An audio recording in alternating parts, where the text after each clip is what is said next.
नमस्कार दर्शकों, SN news channel आज आपके सामने ऐसे खुलासे करेगा जिन्हें देखकर आप हैरान रह जाएंगे। फर्स्ट इंडिया न्यूज चैनल पर चल रही डिबेट में शिवलिंग को लेकर के जो बहस चल रही है वो अब एक ऐसे पड़ाव पर है जहां पहले विजेंद्र सोलंकी जी पुस्तक को फाड़कर अपना गुस्सा जाहिर कर रहे थे, अब उनके दिल में ये भावना उत्पन्न हो गई है कि इसमें शिवलिंग की तस्वीर है, कबीर साहिब की फोटो है और शास्त्रों का उल्लेख है और शास्त्रों के आधार पर इस पुस्तक में ज्ञान दिया गया है। उन्होंने ये भी माना कि लाखों लोग संत रामपाल जी महाराज द्वारा दिए जा रहे ज्ञान को सही मानते हैं। शिवलिंग की व्याख्या को जो संत रामपाल जी महाराज ने शास्त्रों से लेकर के बताया है वो बिल्कुल सही है, लेकिन विजेंद्र सोलंकी जी और उनके पैनल में मौजूद अतिथिगण अभी इस बात को स्वीकार नहीं कर पा रहे। शिवलिंग भगवान का गुप्तांग ही है, ये आज हम आपके सामने शास्त्रों से प्रमाण करेंगे और दिखाएंगे, तब आपको कहीं ना कहीं ये यकीन जरूर होगा कि संत रामपाल जी महाराज जो भी ज्ञान दे रहे हैं वो शास्त्रों के आधार पर दे रहे हैं। चलिए आज आपको प्रमाण दिखाएंगे कि शिवलिंग भगवान शिव का गुप्तांग ही है और ये प्रमाण देख करके आप हैरान रह जाएंगे।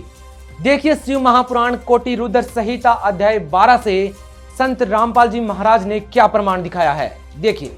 श्री शिव महापुराण विद्यावारिधि पंडित ज्वाला प्रसाद जी मिश्र कृत हिंदी टीका सहित खेमराज श्री कृष्णदास प्रकाशन मुंबई। आप व्यास जी के प्रसाद से सब वस्तु को जानते हैं, आपको कुछ अज्ञात नहीं है।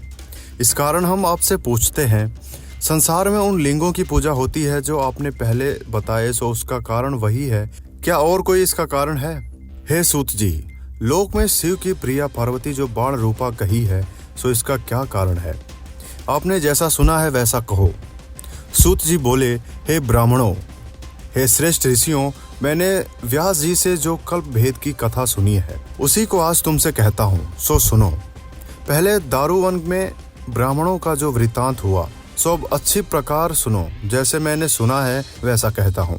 है ऋषिस्तम, जहाँ दारू नामक श्रेष्ठ वन है, तहाँ नित्य शिव के ध्यान में तत्पर हुए शिव भगत ऋषिगण रहते थे। वे मुनीश्वर तीनों लोकों में निरंतर शिव जी का पूजन करते तथा अनेक प्रकार के स्तोत्रों से स्तुति करते थे। वे शिव जी के ध्यान में परायण शैव द्विज ऋषिगण समाधियों को लेके निमित्त कभी दारुवन में आए।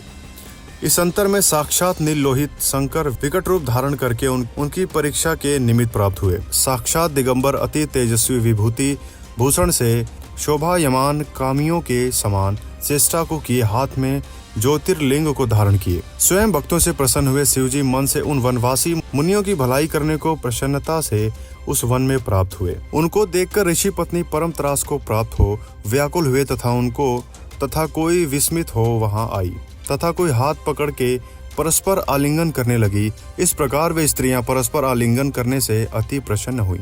इसी अवसर में वे श्रेष्ठ ऋषि भी आ गए। उनके विरुद्ध रूप को देखकर वे दुखी तथा क्रोध से व्याकुल हुए। उस समय दुखित हुए शिव जी माया से मोहित हो वे ऋषि आपस में बोले कि यह कौन है, यह कौन है, इस प्रकार कहने लगे। जिस समय वह अवधूत दिगंबर कुछ न बोले तो वे परम ऋषि उन भयंकर पुरुष से कहने लगे, तुम वेद मार्ग को लोप करने वाले विरुद्ध कार्य को करते हो, इस कारण तुम्हारा यह लिंग भूमि पर गिर पड़े। सूत जी बोले, ऐसा उन ऋषियों के कहने पर उन अद्भुत रूपधारी शिव का वह लिंग उसी क्षण गिर पड़ा और वह लिंग आगे स्थित हुआ अग्नि के समान जलने लगा और जहाँ जहाँ वह जाता तहाँ तहाँ जलता था। वह लिंग पाताल में स्वर्ग लोक में भी उसी प्रकार प्रज्वलित हो भ्रमण करने लगा, कहीं पर भी स्थिर न हुआ। संपूर्ण लोक व्याकुल हुए तथा वे ऋषि दुखित हुए। कोई देवता तथा ऋषि कल्याण को नहीं प्राप्त हुए।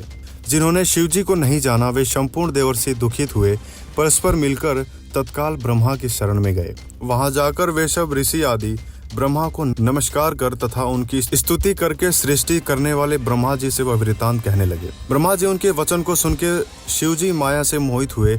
ऋषि श्रेष्ठों को जानकर शिवजी को प्रणाम कर उनसे बोले। ब्रह्मा जी बोले, हे ब्राह्मणों, जानने वाले भी आप लोग ऐसे निंदित काम को करते हैं।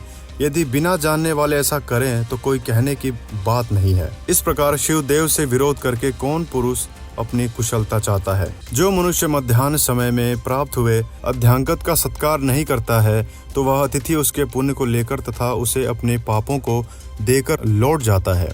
यदि साक्षात शिव जी आवे तो फिर क्या है। मैं तुमसे यह सत्य कहता हूँ कि जब तक तीनों लोकों में यह शुभ लिंग कहीं स्थिर नहीं होता है, तब तक आप ऐसे उपाय करें कि जिससे इस लोक में स्वास्थ्य हो। हे ऋषियों, शिव के ज्योतिर्लिंग को मन से ध्यान से करो। सुत जी बोले, इस प्रकार कहे हुए ये ऋषि ब्रह्मा जी से बोले, हे ब्राह्मण, अब हमको क्या करना उचित है, सो आप आज्ञा करो। उन मुनीश्वरों के ऐसा कहने पर वह सब लोकों के पितामह ब्रह्मा जी उस समय उन ऋषियों से स्वयं बोले। ब्रह्मा जी बोले, हे देवताओं, देवी पार्वती की आराधना करके पश्चात शिव जी की प्रार्थना करो। यदि पार्वती साक्षात योनि रूपा हो जाए तो ज्योतिर्लिंग स्थिरता को प्राप्त हो। हे ऋषिस्तम, मैं उस विधि को उस समय कहता हूँ, आप सब सुने और इसी विधि को करो, तब वह पार्वती जी प्रसन्न होंगी।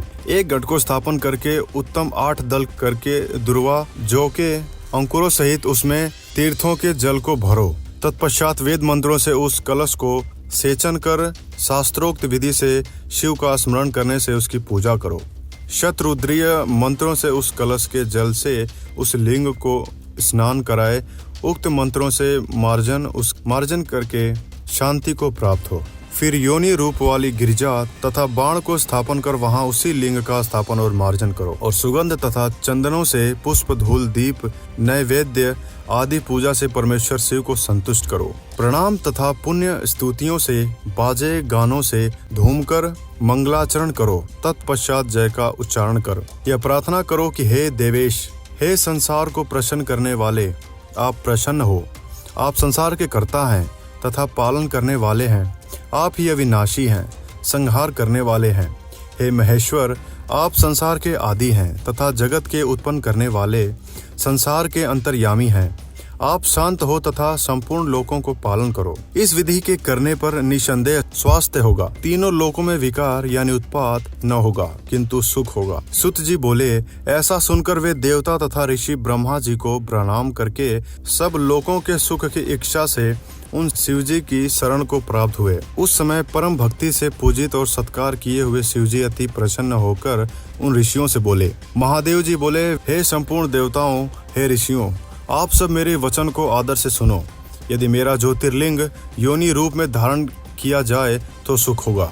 बिना पार्वती के और कोई मेरे ज्योतिर्लिंग को धारण करने को समर्थ नहीं है। उन देवी पार्वती जी से धारण किया हुआ मेरा लिंग शीघ्र ही शांति को प्राप्त होगा। सुत जी बोले, हे मुनीश्वरों, यह सुनकर देवता तथा ऋषियों ने ब्रह्मा जी को ग्रहण कर उस समय पार्वती जी की प्रार्थना की। पार्वती जी तथा शिव जी को प्रसन्न करके पूर्वोक्त विधि के अनुसार श्रेष्ठ ज्योतिर्लिंग की स्थापना की। मंत्रों से कही हुई विधि के अनुसार देवता तथा ऋषियों ने अपने धर्म के हेतु पार्वती तथा शिवजी को प्रसन्न किया। ब्रह्मा, विष्णु तथा सब देवर्षि, त्रिलोकों के चर अचर सहित सबों ने शिवजी की विशेष पूजा की। उस समय शिवजी प्रसन्न हुए और जगत की माता पार्वती जी संतुष्ट हुई और उन्होंने उस रूप से उस लिंग को धारण किया। उस योनि रूप पार्वती में लिंग के स्थापित होने पर उस समय बड़ा आनंद होने लगा। हे द्विजो, वह ज्योतिर्लिंग तीनों लोगों में प्रसिद्ध हो गया। वे पार्वती तथा शिवजी प्रतिमा हाट के नाम से प्रसिद्ध हुई।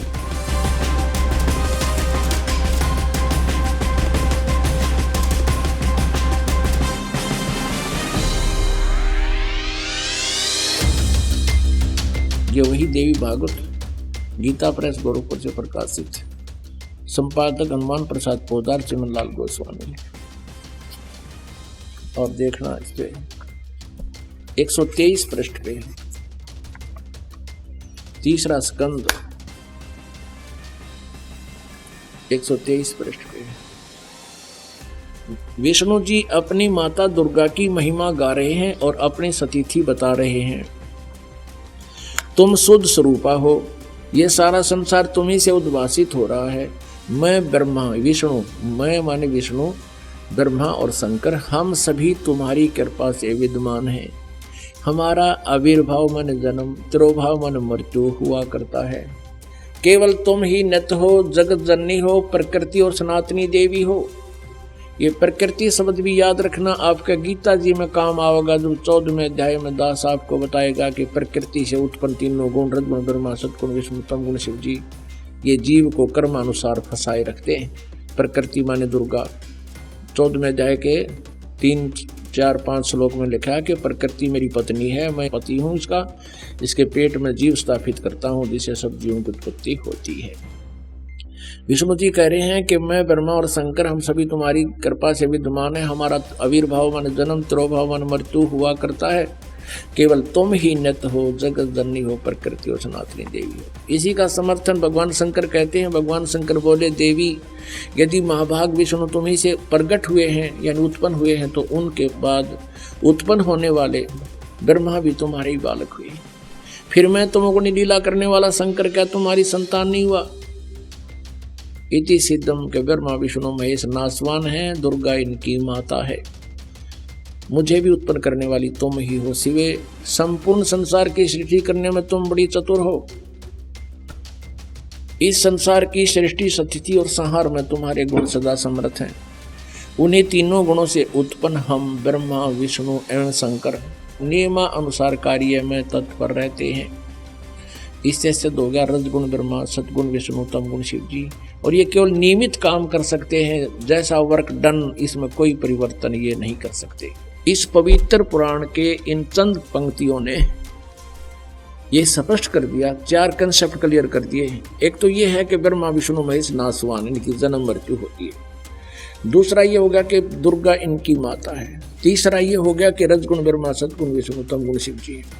और चौथा ये हो गया कि ये केवल जैसा जिसने कर्म किया है उतना ही आपको दे सकते हैं, उसमें कोई परिवर्तन नहीं कर सकते। ये पाप नाश नहीं कर सकते, प्रारब्ध में परिवर्तन नहीं कर सकते। तो विजेंद्र सोलंकी जी और शैलेंद्र शास्त्री जी, देखा आपने, हमारे शास्त्र तो साफ साफ बयान कर रहे हैं कि शिवलिंग भगवान का गुप्तांग है। अब आपकी अज्ञानता पर बड़ी हैरानी हो रही है। लंबे लंबे तिलक लगाए, भगवा वस्त्र पहने आप बैठे हैं, संस्कृत में प्रवचन करने लगते हैं और अपने धर्म का आपको क्या तक नहीं पता। कबीर साहिब का दोहा याद आता है कि कंठी माला सुमरनी पहने से क्या होए, ऊपर ढूंढा साध का तुमने अंतर रखा खोए। अंतर आत्मा तो आपकी मलिन हो चुकी है इस अहंकार में कि एक साधारण किसान परिवार में जन्म लेने वाले संत रामपाल जी महाराज कैसे शास्त्रों का ज्ञान बता सकते हैं। कैसे उन्हें ये इतनी नॉलेज हो सकती है जो आज तक बड़े बड़े तथाकथित विद्वान नहीं बता पाए। कैसे उनको हम तत्वदर्शी संत मान सकते हैं, कैसे उनके ज्ञान को स्वीकार कर सकते हैं। कौशलेंद्र शास्त्री जी, अब जमाना बदल चुका है, लोग शिक्षित हो चुके हैं। चंद संस्कृत की लाइन बोल करके आप ये साबित करना चाहते हैं कि आप विद्वान हैं। विद्वान और अविद्वान की परिभाषा भी यजुर्वेद अध्याय नंबर 40 के मंत्र नंबर 8 में बताई गई है कि कौन विद्वान है और कौन अविद्वान है। लेकिन आप कैसे समझेंगे इन बातों को? इन बातों को समझने के लिए एक तत्वदर्शी संत का होना बेहद जरूरी है, जो कि आप नहीं हैं। संत रामपाल जी महाराज इस पृथ्वी पर एकमात्र ऐसे संत हैं जो कि शास्त्रों के आधार पर भक्ति बता रहे हैं और एकमात्र तत्वदर्शी संत हैं। अब आप इस पुस्तक को देखिए जिस पर 3 बार मुकदमा दर्ज हो चुका है और तीनों बार ये बरी हुए हैं। शिवलिंग और लिंगी को क्लियर शब्दों में लिखा है। देखिए कौशलेंद्र शास्त्री जी।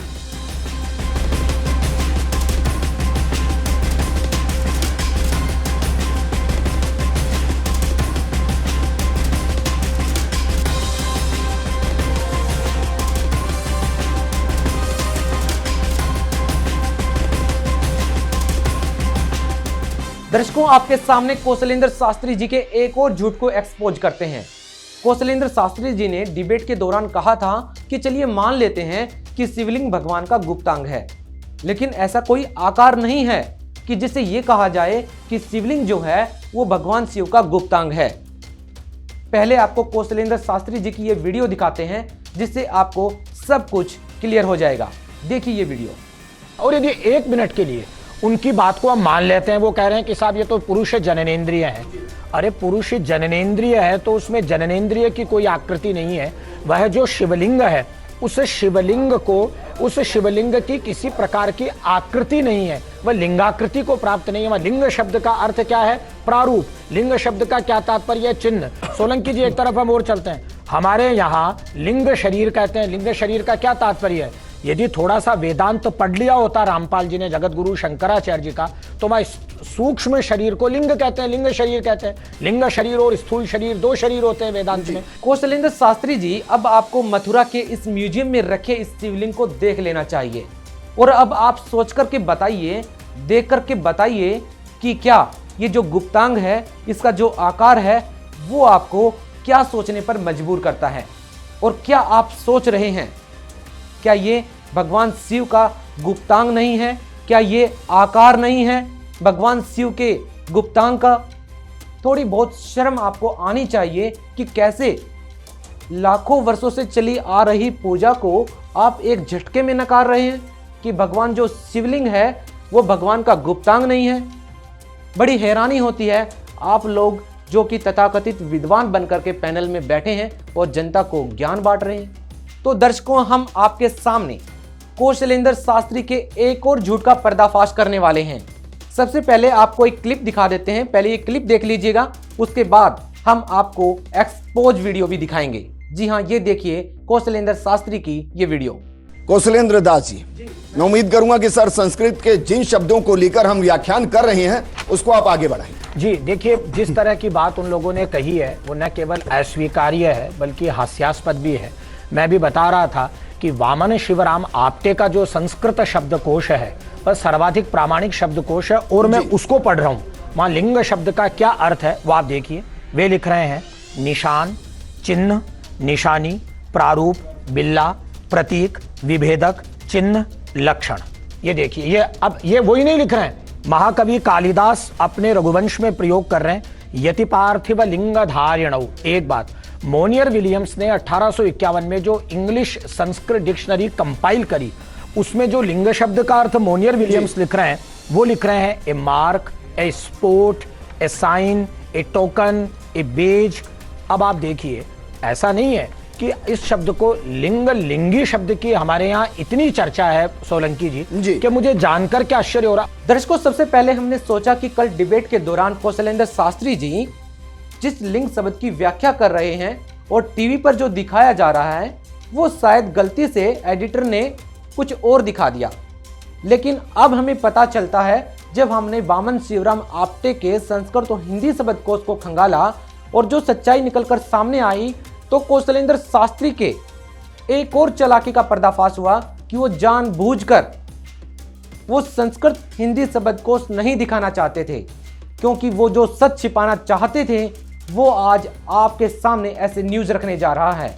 देखिए, वामन शिवराम आप्टे के संस्कृत हिंदी शब्दकोश में लिंग शब्द का क्या अर्थ लिखा है। दोस्तों, ये है वामन शिवराम आप्टे के द्वारा लिखित संस्कृत हिंदी शब्दकोश, जिसमें यहाँ आप जो देख रहे हैं वो लिंग शब्द लिखा हुआ है और इसका अर्थ क्या होता है ये देख लीजिए। इसका अर्थ होता है चिन्ह, प्रतीक, वेश, मिथ्या चिन्ह, लक्षण, रोग के चिन्ह, प्रमाण, प्रमाण के साधन, लक्षण, कारण, निमित्त, लिंग चिन्ह। और ये जो आप देख रहे हैं ये है योनि, पुरुष की जनेंद्रिय, शिशन और स्त्री या पुरुष का बोध कराने वाला चिन्ह। ये देखिए आप, ये है लिंग शब्द का अर्थ, जो कि कौशलेंद्र शास्त्री जी बार बार कह रहे थे कि लिंग शब्द का अर्थ पुरुष की जनेंद्रिय नहीं होता। और यहाँ पर ये साफ साफ लिखा है जिसका वास्तविक अर्थ पुरुष की जनेंद्रिय से है, यानी कि स्त्री या पुरुष का बोध कराने वाला चिन्ह, पुरुष की जनेंद्रिय, शिशन। तो दर्शकों, देखा आपने, कौशलेंद्र शास्त्री जी लिंग शब्द के केवल वही अर्थ आपको बता रहे हैं जो वो बताना चाहते हैं। उसके नीचे क्या लिखा है वो आप सभी से छिपा दिया। यहाँ पर साफ साफ लिखा हुआ है कि लिंग शब्द का अर्थ योनि होता है, पुरुष की जनेंद्रिय होता है और पुरुष और स्त्री का बोध करवाने वाला चिन्ह होता है। तो यहाँ पर संत रामपाल जी महाराज का जो ज्ञान है वो बिल्कुल यथार्थ है और ये सच्चाई निकल करके सामने आती है कि जो शिवलिंग जो है वो भगवान शिव का गुप्तांग है।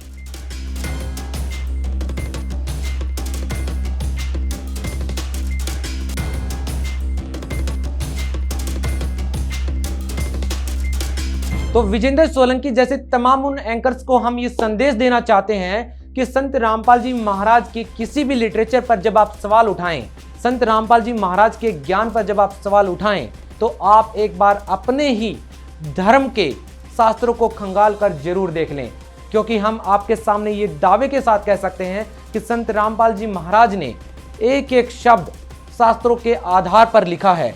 जी हाँ, संत रामपाल जी महाराज ही सनातन हिंदू धर्म के असली रक्षक हैं और असली ज्ञाता हैं। संत रामपाल जी महाराज ही हर उस शास्त्रों का गहन अध्ययन करके हमें वो गूढ़ रहस्य बताते हैं जो आज तक किसी भी तथाकथित संत ने हमें नहीं बताए।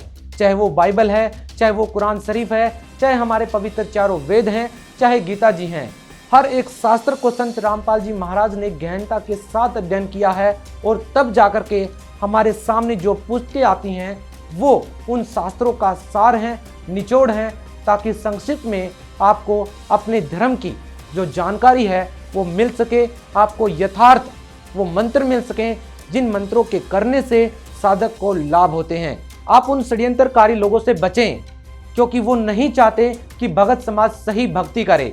कुछ लोग हैं जो संत रामपाल जी महाराज की छवि को बिगाड़ कर आपको ये संदेश देते हैं कि उनकी पुस्तकों को ही ना पढ़ें। आपको ये क्यों नहीं कहते कि उनकी पुस्तकों को पढ़ें और उसमें से निकालें उन बातों को जो संत रामपाल जी महाराज गलत बता रहे हैं। और ऐसे न्यूज़ चैनल आज ये दावा करता है कि हर एक उस सवाल का जवाब दिया जाएगा जो भी आप ऑब्जेक्शन संत रामपाल जी महाराज के ज्ञान पर करेंगे, क्योंकि संत रामपाल जी महाराज का ज्ञान 100% शास्त्रों के आधार पर है। यदि संत रामपाल जी महाराज के पुस्तकों पर पाबंदी लग रही है तो पाबंदी लगनी चाहिए हमारी भगवत गीता पर, जी हाँ, हमारे वेदों पर, हमारी कुरान शरीफ पर, हमारी बाइबल पर, क्योंकि इन सभी शास्त्रों का निचोड़ जो देते हैं वो संत रामपाल जी महाराज अपनी पुस्तकों में देते हैं। तो कुछ लोगों का ये षड्यंत्र है कि किसी भी तरह हम शास्त्रों के अनुसार भक्ति न करके उसी पाखंडवाद में उलझे रहें जिसको कि ब्राह्मणवाद कहा जाता था। जी हाँ, आपको पाखंडवाद का एक ऐसा शिकार बनाया जा रहा है जिससे आप कभी भी निकल ना पाएं। इस चुंगल से निकलिए और सतभक्ति कीजिए, संत रामपाल जी महाराज का ज्ञान सुनिए ताकि आपको सही दिशा मिल सके, ताकि आपकी दशा बदल सके। दर्शकों, हम आपके सामने ये क्लियर करना चाहते हैं कि संत रामपाल जी महाराज का ये उद्देश्य कतई नहीं है कि किसी भी धर्म पर, किसी भी धर्म गुरु पर, किसी भी व्यक्ति की तौहीन की जाए, किसी भी व्यक्ति के बारे में वो अपमानजनक शब्द बोलें। संत रामपाल जी महाराज का उद्देश्य सिर्फ एक ही है कि शास्त्रों के अनुसार भक्ति की जाए, जो हमारे वेद, गीता जी, पुराण जो भक्ति विधि बता रहे हैं, जो शास्त्रों में लिखा है वो भक्ति भगत समाज करे। तो हमारा तमाम उन लोगों से अनुरोध है कि संत रामपाल जी महाराज के ज्ञान पर टीका टिप्पणी करने से पहले, कोई भी ऑब्जेक्शन करने से पहले आप अपने शास्त्रों को जरूर खंगाल लें, क्योंकि हमारे शास्त्रों में वो गूढ़ रहस्य छिपे हैं जो संत रामपाल जी महाराज अपनी किताबों के जरिए, अपनी पुस्तकों के जरिए आम भगत समाज तक पहुंचा रहे हैं। ऐसे न्यूज की इस खास पेशकश में इतना ही। आगे भी हम उन सभी सवालों के जवाब देंगे जो कि संत रामपाल जी महाराज के ज्ञान पर उंगली उठाएंगे। हर उस सवाल का माकूल जवाब दिया जाएगा, उसका पूरी के पूरे अध्ययन किया जाएगा, पूरा शास्त्रों का निचोड़ आपके सामने रखा जाएगा और संत रामपाल जी महाराज का ज्ञान आपको ये बताने में कामयाब होगा कि जो ज्ञान आप तक पहुंचा है वो आधा अधूरा है और जो सही जो ज्ञान है शास्त्रों के आधार पर केवल और केवल संत रामपाल जी महाराज दे रहे हैं। और अब ऐसे न्यूज चैनल तमाम उन तथाकथित धर्म गुरुओं से, कौशलेंद्र जैसे शास्त्रियों से और विजेंद्र सोलंकी जैसे तमाम उन एंकर से सवाल पूछना चाहता है जो बगैर सोचे समझे संत रामपाल जी महाराज पर सवाल उठाते हैं। हम आपसे जानना चाहते हैं, क्योंकि आपने ये ऑब्जेक्शन किया कि जो शिवलिंग है वो भगवान शिव का गुप्तांग नहीं है, इसलिए ऐसे न्यूज चैनल ये सवाल पूछना चाहता है कि पशुपतिनाथ मंदिर में किसकी पूजा होती है, किस भाग की पूजा होती है, और वहीं भारत के सुप्रसिद्ध मंदिर कामाख्या देवी मंदिर में माता के किस अंग की पूजा होती है। सोचिएगा, समझिएगा और जवाब दीजिएगा, क्योंकि जवाब तो देना पड़ेगा।